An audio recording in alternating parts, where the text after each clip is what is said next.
Samahan niyo uli ako guys. Magluto tayo ng manok at saka pork belly. Manok at saka pork belly guys. Ang ihalo ko dito, alam niyo kung anong ihalo ko? Haluhan ko siya ng ano nga tawag nila dyan? Yung tofu na fried tofu. Parang adobo din siya guys. Ayan o. Ayan. Ayan o, pork belly o. Pork belly and chicken. 1 chicken thigh. Ayan. Ayan siya guys. Ayan. I-ano ko muna until mag-brown. Tender brown. Okay? So, wait lang kayo muna guys. Samahan niyo uli ako sa ating pagluluto. Ayan. Ito ang ihalo ko guys. Ayan o. Oh. Fried, tofu. Fried tofu yan guys. Ihalo ko siya dito. Ayan o. Oh. No? Halo ko dyan. Tapos, ihalo ko siya. Ayan o. Ayan.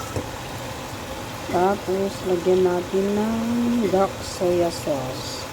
Ayan o, dark soya sauce. Ayan guys.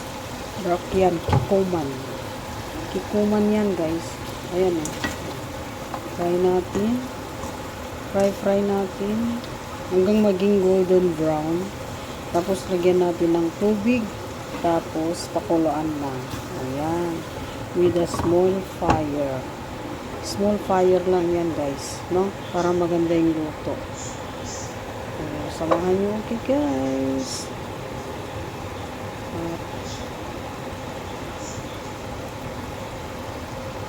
Maganda ito. Masarap ito.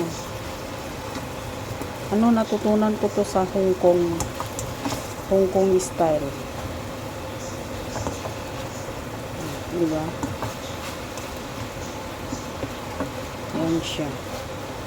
Pwede kong lagyan ng carrots. Kaya lang yung sabaw ko may carrots na. May carrots ng aking sabaw guys. So, hindi ko na siya pwedeng lagyan. Pang decoration lang naman eh. Oh, yan. So, wait lang kayo dyan guys. Standby muna. Ayan na siya. Oh. Nilagyan ko ng dark sauce. Para maganda yung kulay niya. Ayan. Hanggang sa maluto na ito mga kapatid. Boil lang siya. Hanggang konti lang yung tubig. Pag konti lang yung tubig, medyo malapot-lapot konti. Ayan, luto na. Ayan, diba? Another version ng to. Usually yung ginagamit ko dito sa chicken o kaya pork, nilalagyan ko ng mushroom, di ba? Pero ngayon, yan ang nilagay ko guys. Ayan dried tofu. Yan. So maraming salamat guys. Ang aking sabaw hindi pa ready. Thank you so much. Bye.